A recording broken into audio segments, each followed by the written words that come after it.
बाप और बेटे रुल कुदस के नाम से आमीन। मसीह खुदा में आप सबकी सलामती हो।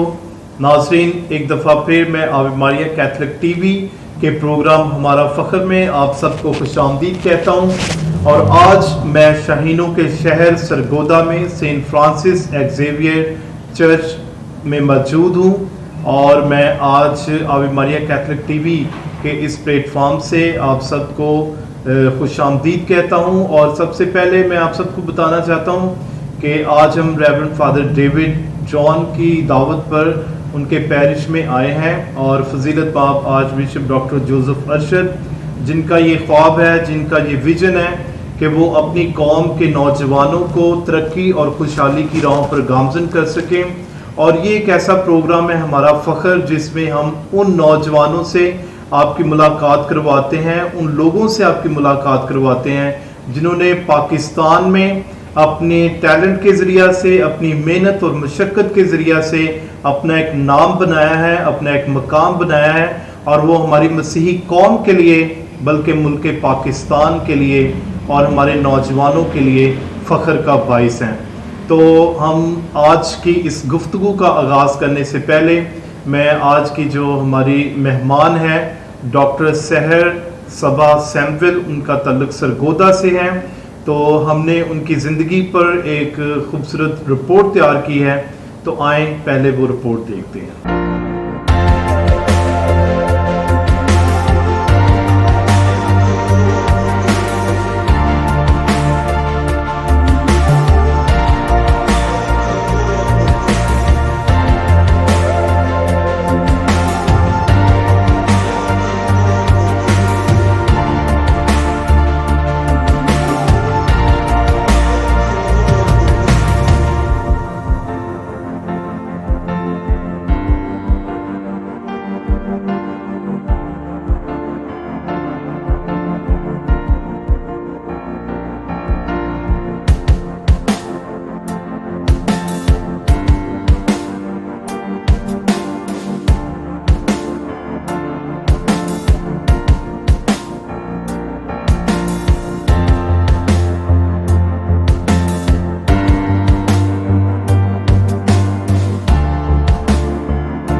तो जी नाज़रीन, अभी आपने डॉक्टर सहर की ज़िंदगी पर एक खूबसूरत रिपोर्ट देखी, तो अभी वो हमारे साथ मौजूद हैं। तो डॉक्टर सहर, मैं आपको आवे मारिया कैथलिक टीवी पर खुशामदीद कहता हूँ। Thank you. मैं थैंकफुल हूँ आवे मारिया कैथलिक टीवी की, फादर डेविड जॉन की और आर्च बिशप जोसेफ अरशद की कि आपने मुझे यहाँ पे दावत दी कि मैं आके अपनी ज़िंदगी के तजर्बात और जो जो काम खुदा ने मेरी ज़िंदगी में किए हैं वो आप लोगों के साथ शेयर कर सकूँ।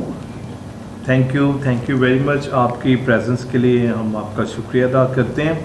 तो डॉक्टर साहिबा, सबसे पहले हमारे नाज़रीन को बताएं, बीइंग अ क्रिश्चियन, एक तो ये कि आप हमारे लिए बहुत ज़्यादा फ़ख्र का बाइस हैं कि आपने अपनी MBBS की डिग्री को मुकम्मल किया 2018 में और गवर्नमेंट सेक्टर में आप अपनी खिदमत को जारी रखे हुए हैं। तो हमारे नाज़रीन को पहले अपनी फैमिली के बारे में बताएं कि आपका ताल्लुक़ कहाँ से है, आपकी फैमिली में कौन मेंबर्स हैं और क्या करते हैं। फैमिली में टोटल वालिद, वालदा और 4 बहन भाई हैं हम लोग, इंक्लूडिंग मी।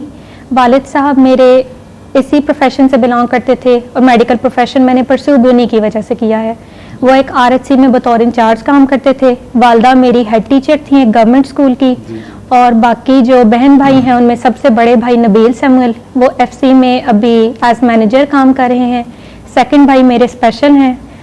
थर्ड मेरी सिस्टर हैं, एमफिल लिंग्विस्टिक्स हैं और अभी एजुकेटर्स हैं मैथ्स फिजिक्स की गवर्नमेंट सेटअप में। और लास्ट पे मैं हूँ और मैं अभी फ़िलहाल अपना MBBS कंप्लीट करके एज मेडिकल ऑफिसर काम कर रही हूँ THQ कोर्ट मोमेंट में। शाबाश, बहुत अच्छे। आपकी फैमिली में सारे जो हैं पढ़े लिखे हैं और सबसे बढ़कर के आपने बताया कि आपकी फैमिली में जो है आपके वालिद साहब जो है वो मेडिकल फील्ड से थे जी। और उन्हीं को देखते हुए, उन्हीं की ज़िंदगी को देखते हुए, उनके एक्सपीरियंस को देखते हुए आपने मेडिकल के शोबे को चुना है जी। तो आप मुझे बताएंगे कि इस फील्ड को चुनने का आपका क्या मकसद है? इस फील्ड को चुनने का बेसिक मकसद तो यही था कि मैं, एक तो सबसे पहली बात तो कि जैसे मैं अपने वालिद साहब को देखती थी तो वो एक पेरिफेरी में रहते हुए, और वो क्रिश्चियन गांव है 3 हमारे थल वाली साइड पे, 36, 37 और 38 टीबी, तो वहां पे वो अपने लोगों के लिए काम करते थे, मतलब आउट ऑफ द वे जाके, ऐसे नहीं कि जहाँ पे सिर्फ उनका फायदा हो, उसके अलावा भी अपने पर्सनल एक्सपेंस से समटाइम्स वो लोगों को मैंने देखा है कि खिदमत करते बीमार लोगों के लिए जी केयर करते ऐसे ही। अच्छा। तो सबसे बड़ी तो मेरी मोटिवेशन मेरे वालिद थे, और उसके अलावा क्योंकि इस प्रोफेशन को मसीहाई कहा जाता है, तो मेरे लिए बीइंग क्रिश्चियन ये एक बड़ी एक परफेक्ट सी चीज थी कि मैं एक ऐसा प्रोफेशन चूज करूं जो मजहब के हिसाब से भी एक बेहतरीन हो और माशरे में भी एक बड़ा रिस्पेक्टफुल प्रोफेशन समझा जाता है। लड़कियों के लिए इसको मोर पर्टिकुलरली बड़ा आइडियल सा प्रोफेशन समझा जाता है, तो मैं इस वजह से इसको परसू करना चाहती थी। और वैसे भी मैं अपने नाज़रीन की मालूमात के लिए बताना चाहता हूँ कि पाकिस्तान में मेडिकल का एक ऐसा शुबा है जिसमें पाकिस्तान में मसीहों की ग्रां कदर खिदमात हैं। जी ऐसे ही। और अगर हम अपनी डायसिस को ही देखें तो हमारी डायसिस में तकरीबन 3 अस्पताल जो है, हॉस्पिटल जो है इस वक्त काम में हैं, जिनमें सेंट जोसेफ हॉस्पिस है रावलपिंडी में जो मजदूर लोगों के लिए काम करते हैं। वहाँ पे सिस्टर्स जो हैं वो खिदमत सर अंजाम दे रही हैं, सिस्टर्स ऑफ जैनेट उनकी जमायत। और यहाँ पे फातिमा सब हॉस्पिटल है जहाँ पे अभी डोमिनिकन सिस्टर जो है वो अपनी खिदमत सर अंजाम दे रही हैं। और इससे पहले बहुत सारे saint John of God sisters ने भी काम किया है। और इसके अलावा जो है एक क्या कहते हैं होली रोजरी हॉस्पिटल था जो गुजरात में था। तो लाहौर में बथानिया हॉस्पिटल है। तो तकरीबन हमारी सारी डायसिस में कहीं ना कहीं बहुत सारी डिस्पेंसरीज हैं, हॉस्पिटल्स हैं। तो अगर हम डॉक्टर रूथ फॉ को देखें जिन्होंने कराची में कोड के लिए खात्मे के लिए काफ़ी काम किया, तो उस लिहाज से हमारी मसीही कम्युनिटी का पाकिस्तान में मेडिकल के शोबे में नर्सिस का एक बहुत बड़ा नंबर है जो हॉस्पिटल में खिदमत कर रही हैं। तो मेरे लिए तो ज़ाती तौर पे ये बड़ी खुशी की बात है कि डॉक्टर्स कम थे, लेकिन अब भी खुदा का शुक्र है कि आपने MBBS मुकम्मल किया। तो इस सारे सफ़र को नर्सरी से लेकर MBBS का जो सफ़र है ये कैसा रहा, किस तरह आपने इस सारे सफ़र को मुकम्मल किया?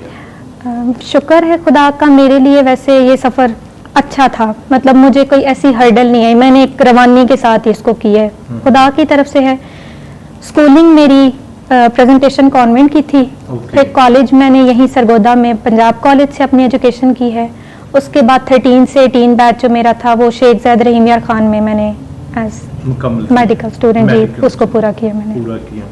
तो इस सारे प्रोसेस में जो है आपके वालिदैन का क्या किरदार है आपकी फैमिली में, फॉर्मेशन में, पढ़ाई लिखाई में, या आपको मोटिवेशन देने में किसने ज़्यादा आपकी ज़िंदगी में अमल दखल है या क्या किरदार है?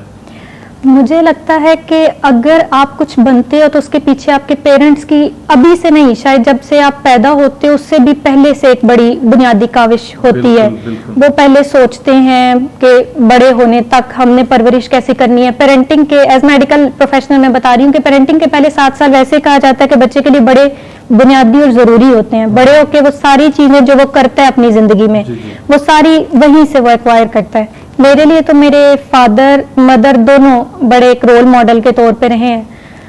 उनकी बड़ी बुनियादी काविश है। मुझे अभी भी याद है कि मैं अपने FSC के बाद जब अपने एंट्री टेस्ट की तैयारी करी थी MD-CAT के लिए, तो मेरी वालदा, मैं जैसे अगर पूरी रात भी जाग के पढ़ी हूँ तो मेरे दोनों पेरेंट्स मेरे साथ जाग रहे होते थे।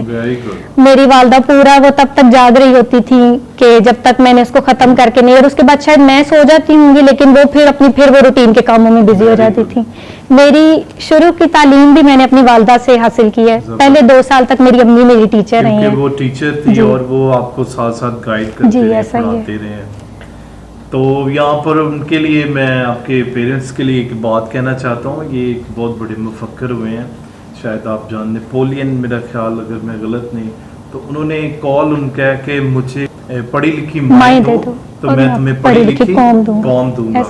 तो बेशक इसमें कोई शक नहीं है कि अगर हमारी फैमिली में अगर हमारे वालिदैन पढ़े लिखे हैं या नहीं पढ़े लिखे हैं, तो अगर उनमें शऊर है अपनी औलाद को तरक्की की तरफ ले जाने का, और उनको पढ़ाने लिखाने का शौक है, तो मेरा ख्याल कोई भी चीज़ रुकावट नहीं बन सकती। ऐसे ही है। तो आपके कभी फरमाइशें तो की होंगी आपने दौरान स्टडी, खाने के लिए, पीने के लिए, तो क्या खाने में आपकी वालदा आपको बना के देती ज़्यादा? मुझे ज़्यादा चावल और आलू, ये मेरी ज्यादा क्रेविंग होती है। ये स्टडी के दौरान आपकी? जी ऐसे ही। और वालिद साहब स्कूल में लेके आया जाया करते थे, कैसे करते थे? नहीं, मेरे वालिद साहब यहाँ नहीं होते थे, वो वीकेंड्स पे आते थे हमारे अच्छा। साथ। तो वो जो पढ़ाई वाला वो सारा ड्यूरेशन है, वो उनका तो एक पार्ट है ही। फाइनेंशियली जाहिर है कि आपका वालिद इतना स्ट्रांग हो तो आप एक लेवल पे जा सकते हो, लेकिन उसमें मेरी अम्मी की एक बड़ी बुनियादी काविश है कि वो 3:30 बजे उठना, दुआ करनी, फिर हमें वो उस रूटीन पे लेके चलना। तो वो भी हम उसी रूटीन को फॉलो करते हैं मोस्टली।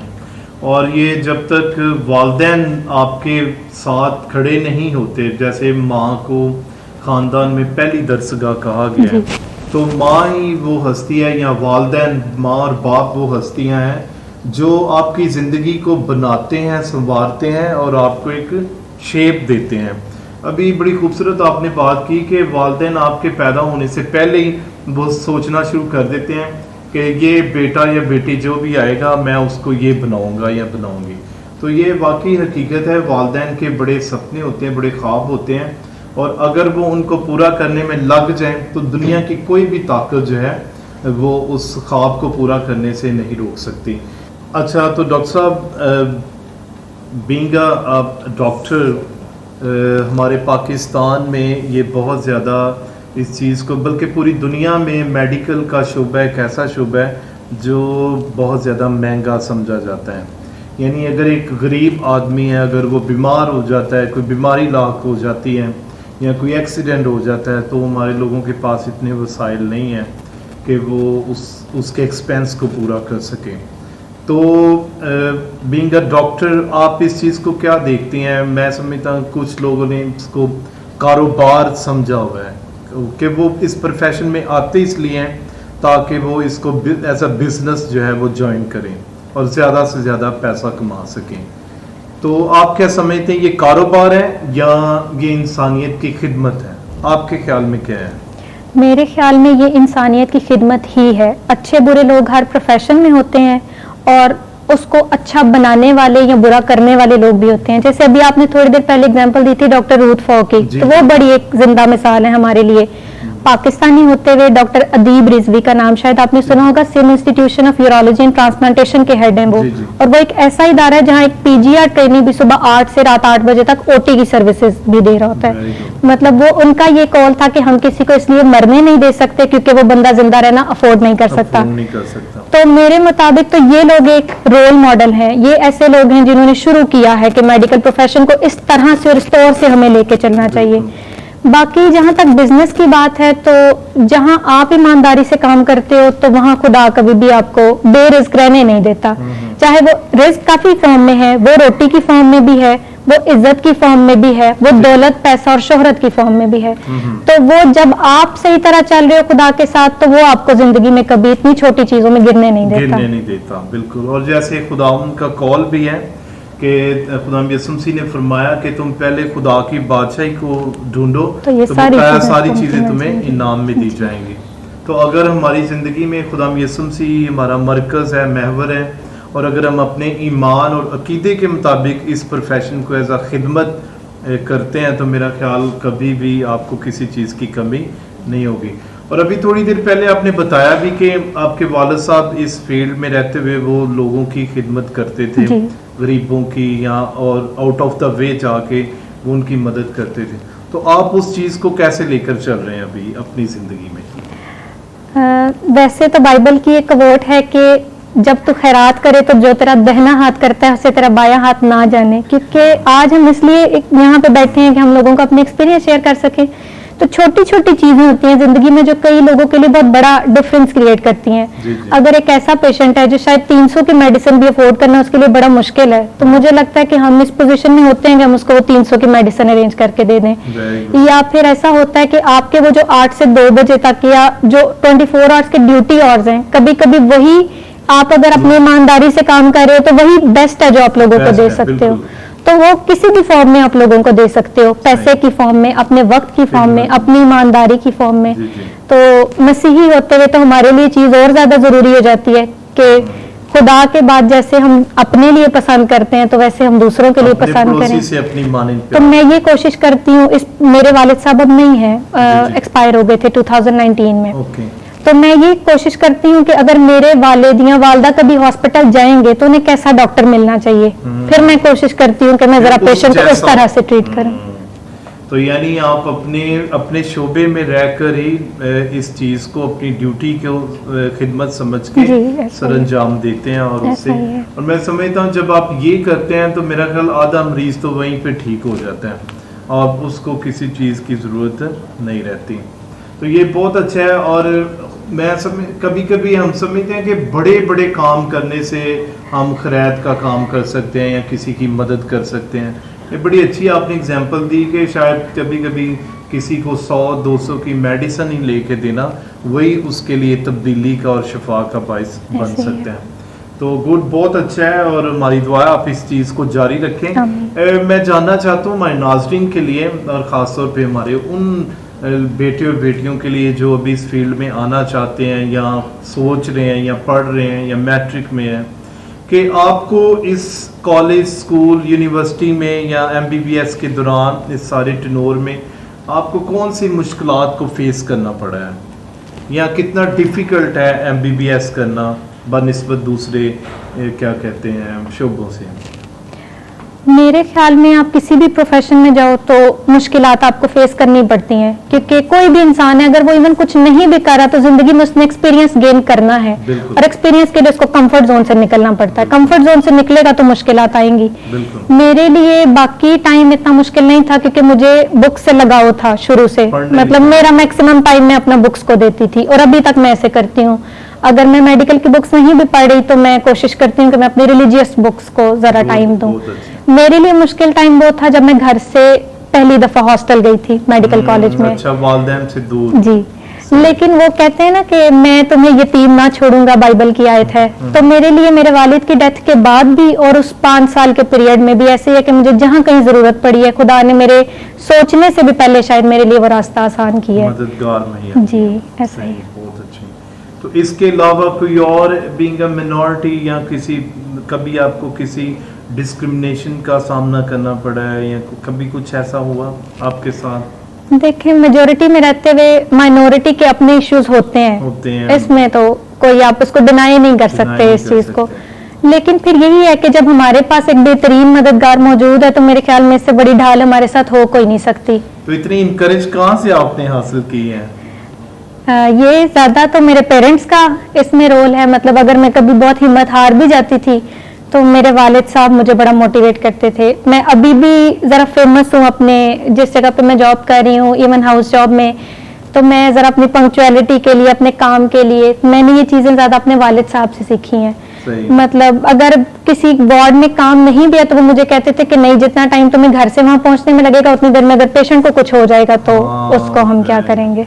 एक मसीहा की तरह काम करते हैं, यानी अपने जो पेशेंट हैं। देखें नाजरीन, अगर डॉक्टर सहर जैसे, डॉक्टर मारिया जैसे, डॉक्टर रूथ फॉर जैसे लोग इस दुनिया में हैं तो मेरा नहीं ख्याल कि कभी कोई मरीज़ जो है डॉक्टर की वजह से हलाक हो सकता है, बल्कि ऐसे ही लोगों की वजह से हमारा माशरा, हमारी सोसाइटी और हमारी ये दुनिया जो है अभी तक कायम दायम है।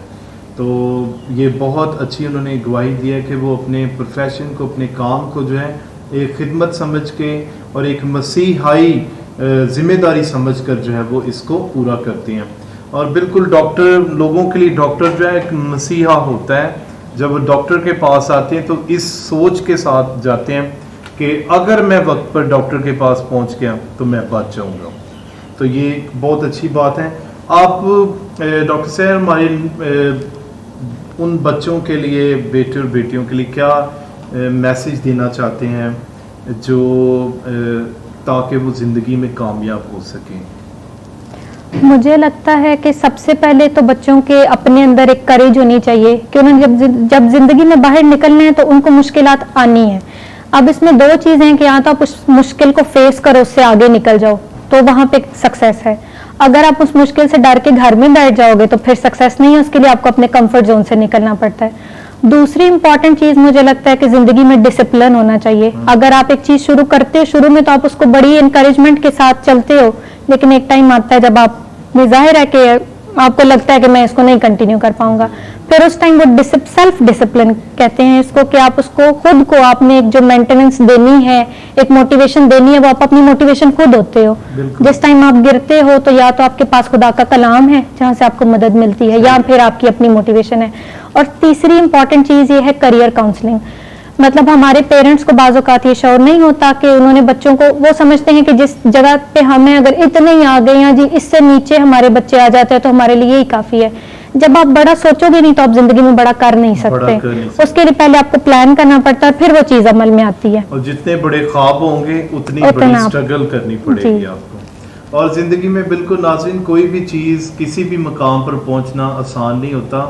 आपको मुश्किलात को फेस करते हुए, मुश्किलात का सामना करते हुए अपनी ज़िंदगी में आगे बढ़ना है। और जब तक आप जिंदा हैं, इस दुनिया में हैं, आपको हर रोज़ मुख्तलिफ चैलेंजेस का सामना करना पड़ता है और उन चैलेंजेस को आपने फेस करते हुए अपनी ज़िंदगी में अपने मकसद को हासिल करना है। तो डॉक्टर सहर बिल्कुल ऐसा ही कर रही हैं और बहुत अच्छे तरीके से वो अपनी खिदमत को सरअंजाम दे रही हैं। तो डॉक्टर साहब, अभी थोड़ा सा मैं प्रैक्टिकली बात करना चाहता हूँ क्योंकि आप डॉक्टर हैं। तो आजकल डायबिटीज़, शुगर जो है, हर सेकंड पर्सन शुगर का मरीज़ है। लेकिन एक जनरल सी मैं आपसे बात करना चाहता हूँ हमारे नाज़रीन के लिए कि एक शुगर पेशेंट के लिए क्या एहतियाती तदाबीर होनी चाहिए जिससे वो अपनी इस शुगर लेवल को नॉर्मल रख सकते हैं और अपनी ज़िंदगी के आम को बढ़ा सकते हैं। तो क्या आप क्या सजेस्ट करते हैं इसके बारे में? मैं वैसे पेशेंट को काउंसल करते हुए भी पहली बात ये कहती हूँ कि शुगर ना होना तो वो प्रिवेंटिव मेजर्स हैं आपकी। वो तो जाहिर है कि आपको पता है कि अगर आपकी फैमिली हिस्ट्री है तो उसमें पहले ही आपको, जैसे अगर आपके पेरेंट्स में 40 अबव हुई है तो आपको वो 30 प्लस में जाके प्रिवेंटिव मेजर्स शुरू कर देनी चाहिए। सबसे इम्पोर्टेंट अभी जो हमारा एक नेगेटिव पॉइंट हमारी सोसाइटी में है, लोग कोल्ड ड्रिंक्स को बड़ा एक आइडियलाइज करते हैं जो कि एक बड़ी नेगेटिव चीज है। सही है।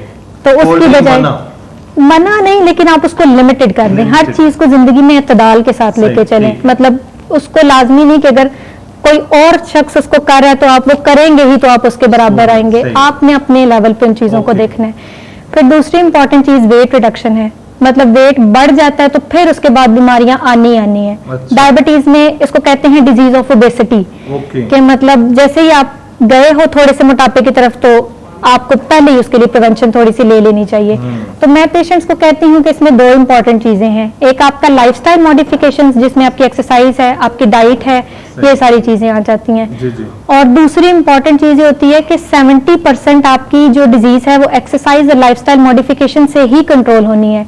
बाकी जो 30% कोई हिस्सा रह जाता है उसको आपने मेडिसिन से कंट्रोल करना होता है।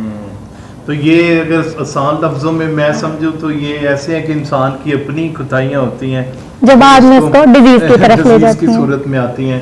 तो हमें अपने वेट पर नाज़रीन हमें खुसूसी तौर पर फोकस करना है। वो लोग जो दफ्तरों में काम करते हैं, जो सारा दिन बैठे रहते हैं और हिलने जुलने की कोशिश नहीं करते, वर्जिश नहीं करते, वॉक नहीं करते और ज़्यादातर वो खाने पीने के ऊपर जो है उनका फोकस होता है। तो अभी डॉक्टर साहिबा हमारे साथ मौजूद हैं। अगर आपका कोई क्वेश्चन भी है तो आप कमेंट बॉक्स में क्वेश्चन भी कर सकते हैं। तो इसके अलावा डॉक्टर साहिबा, अगर कोई हो जाता है, कोई जो पेशेंट हो जाता है तो स्टार्टिंग पे या उसको कौन सी ऐसी अद्वियात हैं जो या डॉक्टर उसकी क्या कहते हैं कंडीशन के मुताबिक उसको करते हैं? देखिए, अभी जो मैंने आपको बात बताई ना वो आपने पूछी प्रिवेंटिव मेजर्स के बारे में। डायबिटीज एक्चुअली हमारे पास 2-3 तरह की होती है। ब्रॉडली क्लासिफाइंग हम इसको 3 तरह की कहते हैं, टाइप 1, टाइप 2 और जेस्टेशनल डायबिटीज मेलाइटिस जो एंटीनेटल फीमेल में हो सकती है। तो जो प्रिवेंशन है वो आप टाइप 2 डायबिटीज मेलाइटिस के लिए तो ले सकते हैं, लेकिन टाइप 1 जेनेटिक्स में है, उसके लिए एक ही ऑप्शन हमारे पास होता है कि हमने पेशेंट को इंसुलिन देनी है। सही है। बाकी टाइप 2 के लिए बेसिक चीज आपकी प्रिवेंटिव मेजर्स हैं, एक्सरसाइज है, लाइफस्टाइल मॉडिफिकेशंस हैं। उसके बाद फिर आप उसको ओरल एंटी डायबिटिक्स जो भी सूटेबल हो depending upon other comorbidities of the patient, उसके अकॉर्डिंग। और लास्ट पोर्शन हमारे पास जो लास्ट उसका बिल्कुल आता है, तो उसमें हम उसको इंसुलिन पे लेके जाते हैं। और जेस्टेशनल डायबिटीज की फिर डिफरेंट तरह से मैनेजमेंट है कि वो समटाइम्स जैसे ही एंटीनेटल पीरियड एंड होता है तो डिलीवरी के कुछ टाइम बाद विद इन 6 वीक्स वो रिजॉल्व हो जाती है। और कुछ पेशेंट्स ऐसे होते हैं जिनमें अगर उनकी फैमिली हिस्ट्री हो तो फिर वो टाइप 2 डायबिटीज की तरफ चले जाते हैं। फिर उसमें वही कि आपका 60-70% आपने लाइफस्टाइल और डाइट से, एक्सरसाइज से करना है, और बाकी फिर जो भी आपकी मेडिसिन के अकॉर्डिंग आपने चलना है। अच्छा, आप नाज़रीन ये आपके लिए बड़ी अच्छी अच्छी इंफॉर्मेशन डॉक्टर साहब दे रही हैं। तो एक और बड़ा एक जो आजकल आम नॉर्मल है, जो ब्लड प्रेशर हाई हो जाता है, इसकी क्या वजूहत है हमारे माशरे में, हमारी सोसाइटी में? ब्लड प्रेशर में बुनियादी चीजें वही आपने देखना होता है कि उसका कॉज क्या है। या तो आपके डाइट के लेवल पे मसला आ रहा है, या फिर फिजिकल एक्टिविटी के लेवल पे मसला आ रहा है, या तीसरी चीज है कि उसका कोई सेकेंडरी कॉज है, बॉडी में किसी लेवल पे साथ डायबिटीज है, या साथ आपका वेट गेन हो रहा है, या लिपिड प्रोफाइल डिरेंज्ड है, वो कोलेस्ट्रॉल बढ़ने की वजह से, कहीं ना कहीं डेपोजिशन की वजह से बॉडी में आपका ब्लड प्रेशर का लेवल ज्यादा हो रहा है। तो जिस जगह पे मसला आ रहा है आपने उस जगह पे अपनी इंटरवेंशन अप्लाई करनी होती है, उस जगह पे मतलब आपने अपनी मेडिकेशन अप्लाई करनी होती है। अब अगर तो वो आपके डाइट के लेवल पे है या फिजिकल एक्टिविटी के लेवल पे है तो वो ज्यादा, तो वो बंदा खुद कंट्रोल कर सकता है उसको, शायद उसमें मेडिकेशन की भी जरूरत नहीं है। आप अपना नमक कम कर दें थोड़ा सा डाइट में, या छिड़का हुआ नमक बिलखसूस कम इस्तेमाल करें। उसके अलावा बड़े गोश्त का परहेज किया जा सकता है, ज्यादा चिकनाई वाली चीजें अवॉइड की जा सकती हैं। हफ्ते में 5 दिन अगर 20 मिनट तेज कदमों से वॉक की जाए, जिसमें 2 दिन का ऑफ पेशेंट अपनी मर्जी से ले सकता है, वो जो भी उसका ऑफ है, तो वो उसके साथ बीपी काफी हद तक कंट्रोल हो जाता है। अगर फिर भी किसी लेवल पे मसला आ रहा है तो फिर उस कॉज के अकॉर्डिंग उसको हम एंटी हाइपरटेंसिव पे डालते हैं साथ। तो नाज़रीन अभी कितनी खूबसूरत बातें उन्होंने बताई। ज़्यादातर हम खुद ही इन चीज़ों में फंस जाते हैं। जैसे एक मुहावरा भी के परहेज जो है वो इलाज से बेहतर है, इलाज से बेहतर है। और अगर हम अपनी ज़िंदगी में परहेज करें और अपने जो खाने के शौकीन हैं उनसे भी गुजारिश है कि वो उतना खाएं जितनी आपको ज़रूरत है, और भर भर के प्लेटें और भर भर के जो खाने खाना और फिर बाद में डॉक्टरों को जाके तंग करना, ये अच्छी बात नहीं है। हमें अपनी सेहत पर तवज्जो देनी है। ज़िंदगी बहुत खूबसूरत है। मैं आपको सही बताऊं, ज़िंदगी खुदा की तरफ से एक बहुत बड़ा तोहफा है इंसान के लिए। तो हमें इस ज़िंदगी को खुदा के लिए, खुदा के कामों के लिए गुजारना है। तो हम जितना इससे प्यार करेंगे उतना ही हम इसको आगे बढ़ा सकते हैं। तो डॉक्टर साहिबा, डॉक्टर सहर, आप आखिरी बात, मेरा आखिरी क्वेश्चन है आपसे कि आप बीइंग अ क्रिश्चियन डॉक्टर, आप किस तरह अपने शोबे में खुदाम यीशु मसीह की गवाही देते हैं? ये एक मेरा आपसे सवाल है जी। क्रिश्चियन डॉक्टर होना मुझे लगता है कि हमारे पे एक डबल रिस्पॉन्सिबिलिटी ले आता है कि एक तो ये शोबा ही मसीहाई का है, मसीहाई इसको कहा ही यीशु मसीह के मुनासिबत से जाता है जी। तो वो शिफा आप तभी दे सकते हैं जब आप अपनी मैं को मारते हैं। एक तो सबसे बुनियादी चीज ये कि हमारे पे डबल रिस्पॉन्सिबिलिटी है, इसको हमें और केयरफुली होके करना पड़ता है। इसकी गवाही हम दे अपने काम से ही सकते हैं। बाइबल में एक आयत है कि तुम जमीन का नमक हो। अगर हम वो अपने कामों से दूसरों से मुनफरिद नहीं होते, अगर हम खुद को मसीहाई वाली लाइन पे नहीं लेके चलते, तो दूसरों में और हमें कोई मेजर डिफरेंस नजर नहीं आएगा। तो मेरे ख्याल से फिर हम इसको इसी तरह लेके चल सकते हैं कि अगर हम अपनी जिंदगी खुदा के कलाम के मुताबिक गुजारें तो, क्योंकि खुदा का कलाम हर मामले में हमारी रहनुमाई करता है। मैं जिंदगी में कभी किसी बहुत ज्यादा मुश्किल में अगर घिर जाऊं तो कुछ ऐसी चीजें हैं जैसे अय्यूब नबी के हवाले से जो बाइबल में लिखी गई हैं, खुदावंद यीशु मसीह के हवाले से लिखी गई हैं, तो मैं कोशिश करती हूँ कि मैं उन चीजों को पढूं ताकि वो सब्र का वो तजर्बा जो उन नबियों ने अपनी जिंदगी में किया, क्योंकि इंसान होते हुए वो भी इन्हीं तजर्बात में से गुजरे जिनमें से हम अभी गुजरते हैं।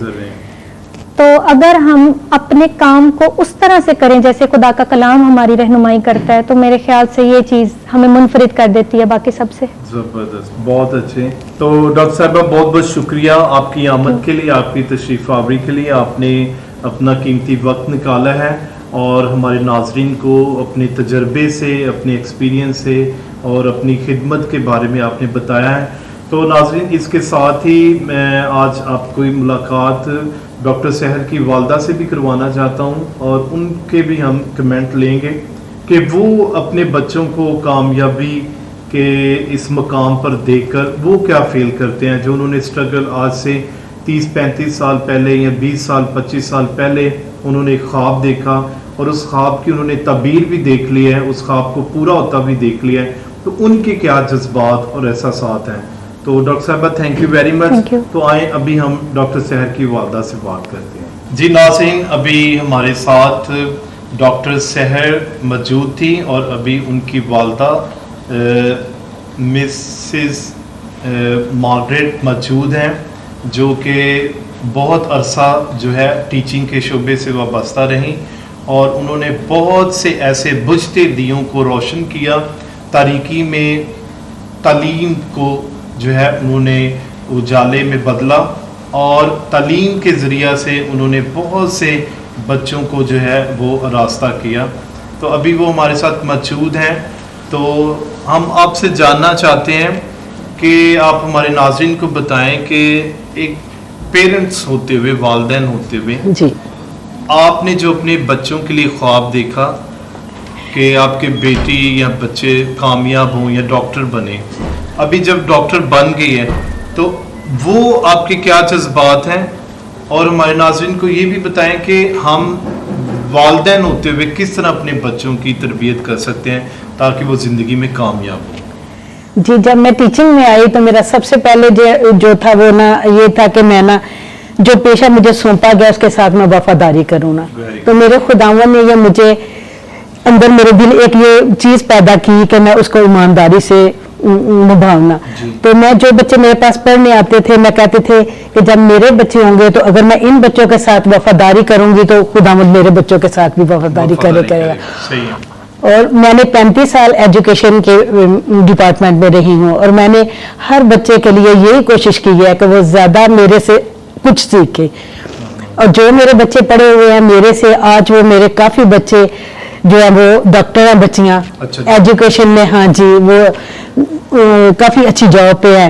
तो अल्लाह मियाँ का शुक्र है कि मैंने अपने बच्चों के लिए दिन रात मेहनत की। मुझे ये शौक़ था कि मेरे बच्चे ज़्यादा से ज़्यादा पढ़ें, और ये मेरी बच्ची मेरे पास 2-3 तक मेरे पास पढ़ी है, और मैंने इसको बल्कि तवज्जो नहीं दी, मैं दूसरे बच्चों को देती थी, लेकिन जब खुद ही उनसे देख देख के पढ़ती थी। और हाँ जी, तो शुक्र अल्लाह मियाँ का कि आज अल्लाह मियाँ ने मेरा वो ख्वाब पूरा किया। तो और मैं अपनी बेटी को आप क्या पैगाम देते हैं कि एक वालिदैन होते हुए हमें किस तरह अपने बच्चों की तरबियत करें? मैं वालिदैन से यही कहूंगी कि वो अपने बच्चों की तरबियत पे ज्यादा तवज्जो दे, बाकी कामों पे कम दे, क्योंकि ये चीज बाद में काम आती है। अगर आप बच्चे को पहले से उसको बिगाड़ लेंगे, उसकी आदतों को नहीं समझेंगे, तो बच्चा कामयाब नहीं हो गया जी।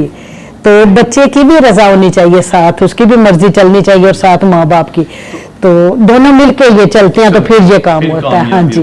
तो डॉक्टर सहर, अभी आपकी बेटी जो डॉक्टर बन गई जी, आप उसको क्या मैसेज देना चाहते हैं कि वो इस तरह लोगों की खिदमत करें? मैं उसको यही मैसेज देती हूँ कि बेटा आपने अपना काम वफादारी से करना है, अपने वक्त की, सबसे पहले अपने वक्त की पाबंदी करनी है। मैंने अपनी ज़िंदगी में सबसे पहले जो काम किया वो अपने वक्त की पाबंदी की है, क्योंकि मेरे एजुकेशन महकमे में मेरी यही मशहूरी थी कि वो टीचर इन टाइम आती हैं, इन टाइम जाती हैं। बल्कि मैं सरगोदा से जाती थी और जो हमारे वो ऑफिसर वगैरह आते थे तो वो कहते थे कि आप जी सरगोदा से आके अभी स्कूल में बैठ गई हैं, तो जो इधर के मुकामी लोग हैं वो अभी तक नहीं पहुंचे ना।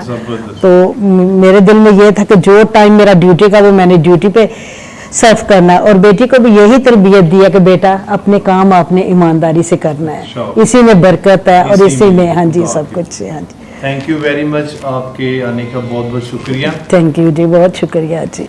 जी नाज़रीन, अभी हमारे साथ डॉक्टर सहर सबा सैमुअल मौजूद थी। हमने उनसे बड़ी अच्छी गुफ्तगू की और उनकी वालदा से भी हमने कमेंट लिया। तो मैं इस सारे इंटरव्यू के बाद आपको ये बताना चाहता हूँ कि अगर हमारे वालिदैन बाशऊर हों, उनको ज़िंदगी में अपने बच्चों की कामयाबी के लिए अगर वो मेहनत करते हैं, मुशक्क़त करते हैं और एक मकसद लेकर वो अपने बच्चों को तरबियत देते हैं, तो दुनिया की कोई भी ताकत आपके बच्चों को कामयाब होने से नहीं रोक सकती। डॉक्टर सहर की मिसाल हमारे सामने मौजूद है। डॉक्टर क्या नाम है? यही से डॉक्टर रोजमेरी की मिसाल हमारे सामने मौजूद है कि उनके वालिद एक शेफ थे और उन्होंने किस कदर मेहनत की और अपनी बच्ची को जो है डॉक्टर के शोबे तक लेकर गए। तो आज हम सब के लिए ये मौका है कि हम अपने ख़ानदानों में ये अहद करें कि चाहे वसाइल हमारे जितने भी महदूद हों, चाहे जितनी भी मुश्किलात हमारी ज़िंदगी में आए, हमने अपनी औलाद को, अपने बच्चों को पढ़ाना है, लिखाना है और उनको ज़िंदगी में कामयाब करना है।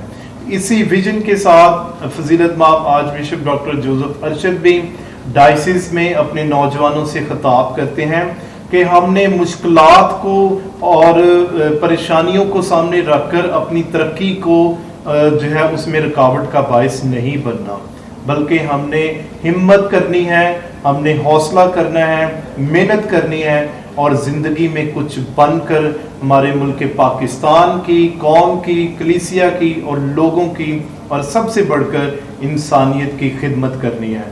तो इसी के साथ मैं फरियाद फ्रांसिस आपसे इजाज़त चाहता हूँ।